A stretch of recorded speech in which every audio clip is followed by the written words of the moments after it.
Nuestra historia comienza en una ranchería durante la época prehispánica.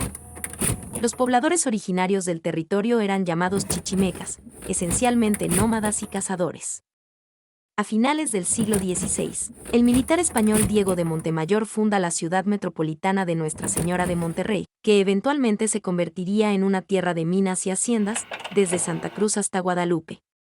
Atraídas por la abundancia, migran a la ciudad de las montañas personas del centro de la República, sobre todo de Puebla, Querétaro, San Luis Potosí y la zona Minra Zacatecana.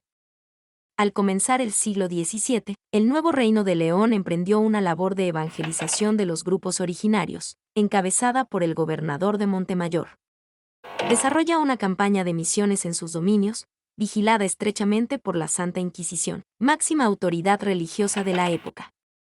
Gualahuises, Alamillo, Agualeguas, Boca de Leones. Cada misión fundada a costa la esclavitud de los pueblos originarios construyó las bases para la formación de las localidades actuales. Las tres familias más antiguas en la región son los Treviño, los Ayala y los Garza. 3 siglos después de la fundación de Monterrey, aparecen dos industrias trascendentales en nuestra historia, la cervecería y fundición, las cuales posicionan a la ciudad como una de las sedes más importantes de la industria en el país. Para 1872. Existen 2 razones por las cuales el comercio y el crecimiento industrial se ven afectados. La primera razón es la escasez de mercurio, la cual dificulta las asociaciones económicas acordadas con 14, Durango, Zacatecas y Chihuahua. La segunda razón es el contrabando que azota la frontera del río Bravo. Pese a estas condiciones, hacia finales del siglo XIX, Monterrey entra a un nuevo periodo de industrialización que continúa de forma ininterrumpida durante 20 años, creando un impacto positivo en la economía. Algunos aspectos internos y externos que propician este escenario son la baja de aranceles y la guerra civil en Estados Unidos, la que se convierte clave para las exportaciones de materiales por México. En este momento, Monterrey está conectado vía ferrocarril con otros centros mineros que facilitan la accesibilidad a la ciudad. Por otra parte, el régimen porfirista crea un clima adecuado para su propio desarrollo económico. Otros factores que influyen en el crecimiento del ambiente industrial son los bajos impuestos y la escasa intervención del gobierno en el ámbito privado. Así, comienzan a levantarse edificios, y los campos, poco a poco, son ocupados por fábricas, edificios y tranvías. Las 2 décadas de expansión industrial inician con la introducción de las grandes y menores industrias a Monterrey. Entre ellas, destaca la planta metalúrgica, la Compañía de la Gran Fundición Nacional Mexicana, que para 1909 ya ha logrado un capital de 10 millones de pesos, emplear a más de 1,000 obreros y tiene la capacidad de procesar 400,000 toneladas de mineral al año. No podemos omitir en este breve recuento histórico a la cervecería Cuauhtémoc. Se estima que su valor en 1909 hectáreas llegado a ser de 8 millones de pesos. En la sociedad de comienzos del siglo XX surge el descontento ante el manejo elitista y autoritario de la nación, a cargo del presidente Porfirio Díaz. Prevalece además un sentimiento de nacionalismo que alimenta los movimientos liberales a lo largo del país. En Monterrey, el puesto de gobernador lo ocupa Bernardo Reyes, un fiel simpatizante y amigo cercano del dictador. Era un momento, como les decía, heterogéneo, con muchísimos intereses, tanto de las clases altas, medias, bajas. Algunos intereses eran agrarios, otros eran tal cual políticos. Entonces no podemos hablar igual como de una cuestión de que solo un grupo social estaba pujando por estos cambios. No, más bien era una conjunción de todos estos intereses variopintos. En 1909, se desata una serie de tragedias en la ciudad. Primero, los incendios que destruyen el Teatro Juárez y negocios emblemáticos, como la Botica de León y el puerto de Liverpool. Después, las inundaciones ocasionadas por el río Santa Catarina, que arrasa con avenidas enteras y causa miles de defunciones. El disgusto social escala hasta alcanzar la agitación prerevolucionaria. Si bien en otras entidades se desencadena la violencia, en Monterrey prevalecen brevemente la estabilidad y el crecimiento económico. En 1911, las ventas de fundidora de fierro y acero ascendieron a cifras nunca antes vistas. Al quebrantarse la paz temporal, la ciudad queda aislada ante los daños a las vías férreas, ocasionando la escasez de artículos esenciales. Durante la Revolución, ocupan la ciudad figuras emblemáticas como Francisco Villa, que llega con su ejército en 1915. Este momento es crítico, puesto que se interrumpen las comunicaciones y se paralizan los negocios. A mitad del siglo XX, Monterrey colapsa a causa de la inestabilidad del panorama político y su desarrollo queda estancado. Sin embargo, a pesar de la crisis económica causada por la guerra, la ciudad logra recuperarse con rapidez. Inicia la construcción de nuevas fábricas de la industria mueblera y alimentaria. Se inauguran bancos particulares y aparecen más escuelas. Revolución se hizo gobierno y también la revolución se institucionalizó. Entonces, esa es la sociedad con la que empieza este siglo XX y pues bueno, a partir de eso todo va a ser la congruencia a partir de ello. De hecho, hasta el día de hoy, si preguntamos a cualquier persona qué implica ser mexicano, por ejemplo, probablemente lo primero que van a responder o que podemos responder o en algún momento respondimos fue sí, claro, ser mestizos, ¿no? Porque desde allí viene precisamente esta construcción ideológica. Ahora estamos en 1980. El área metropolitana de Monterrey concentra más de 95% de la producción global de la industria, de los empleos de este ámbito y de los capitales invertidos. De esta forma, la ciudad absorbe cerca de 80% de la población estatal. El crecimiento demográfico exponencial y el empobrecimiento campesino permite que Monterrey disponga de mano de obra durante este periodo de máxima expansión económica e industrial. El fenómeno acelerado de la metropolización provoca un aumento en las inversiones públicas para mejorar infraestructuras, servicios y vialidad. Al mismo tiempo, la periferia de la ciudad no tiene un desarrollo de actividades comerciales ni de servicios. Muchos problemas. Bastantes problemas sí hay. ¿Usted a qué se dedica?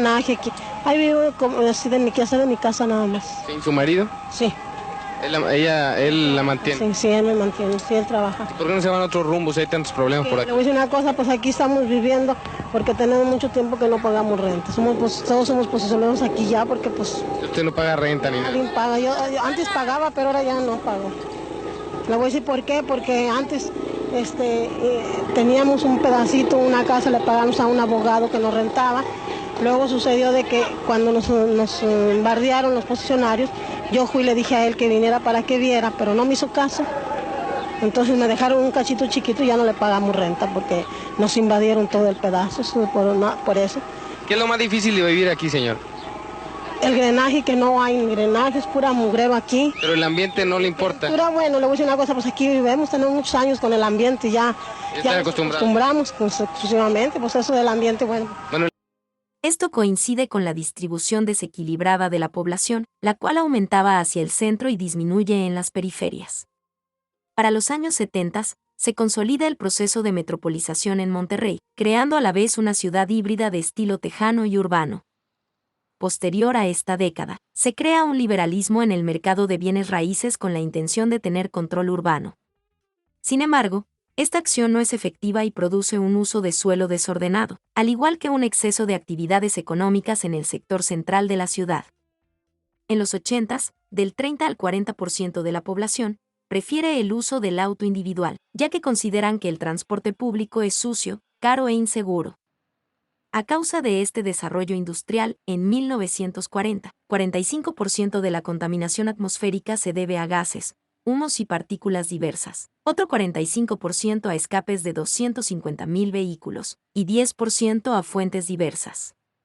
De la misma manera, se generan cerca de 2.000 toneladas de desechos diarios.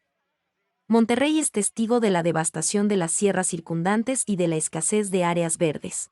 En el origen del sistema patriarcal, los hombres empiezan a considerar los territorios y las personas como un ejercicio de poder, de enriquecerse, de ampliar su poder.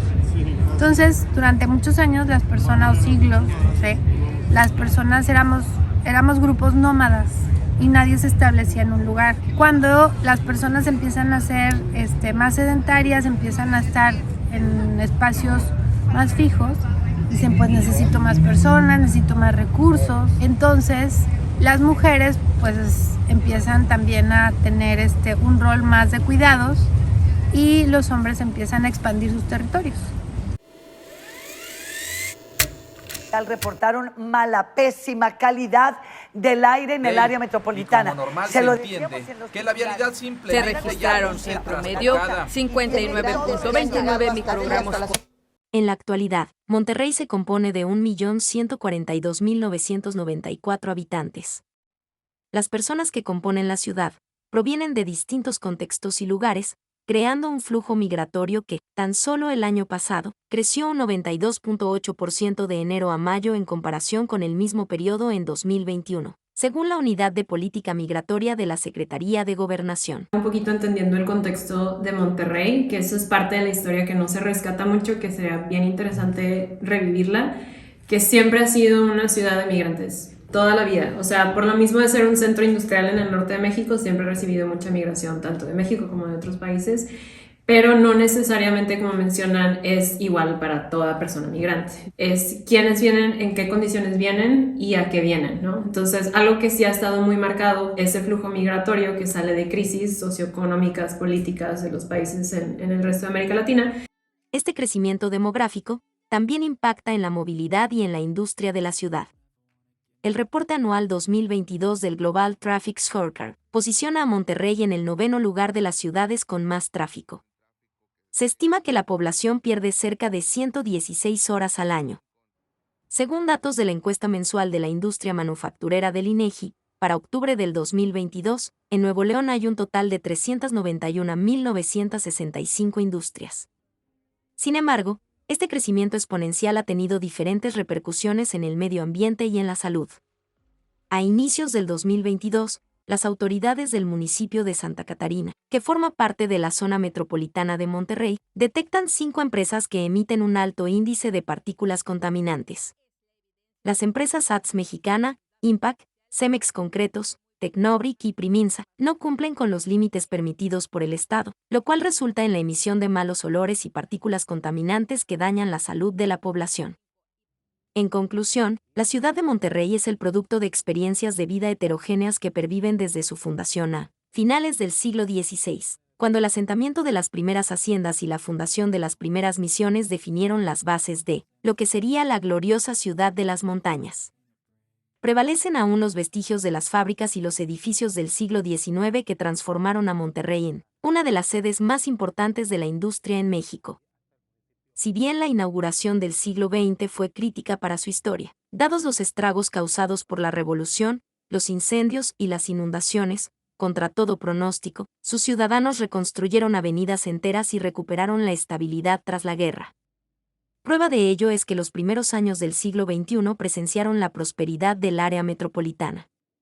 No obstante, este periodo implicó también consecuencias devastadoras para su entorno. El uso desordenado del suelo, la escasez de áreas verdes, la distribución inequitativa de recursos y la contaminación atmosférica son solo algunas de las problemáticas que enfrenta Monterrey en la actualidad. Sin embargo, si algo ha demostrado la ciudad en sus momentos de crisis es que, al final, consigue trascender.